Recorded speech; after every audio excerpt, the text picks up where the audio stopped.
నేనైతే మునక్కాయలు ఫ్రై చేస్తున్నాను. నూనె వేసి ఎర్రగడ్డలు వేసి మునక్కాయలు ఉడకపెట్టుకోవాలి ఉప్పు వేసి.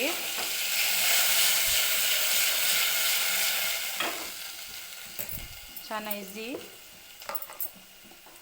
ఫస్ట్ ఉడకపెట్టుకోవాలి మునక్కాయలు. మీరు అట్లే వేసినారు అదన్నా. ఉప్పు వేసుకుంటున్నాం.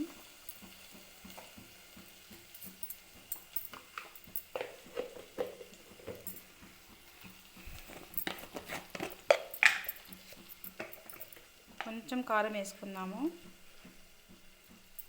ఎక్కువ కాదు, పడలేదు. ఎందుకంటే ఆల్రెడీ శనగెత్తినప్పుడు వేసింటాం కాబట్టి కారం మనము కొంచెమే వేసినాను. నూనె ఎట్లా పైకి తేలుతాను చూడండి. నేను ఆల్రెడీ శనగెత్తినప్పుడు కొట్టి పెట్టుకున్నాను. శనగెత్తినాలు వేయించి ఉప్పు కారము తెల్లవాయి ఇంకా దాంట్లోకి వేసేయడమే. పప్పు ఆల్రెడీ రెడీగా ఉంది, చింతపప్పు.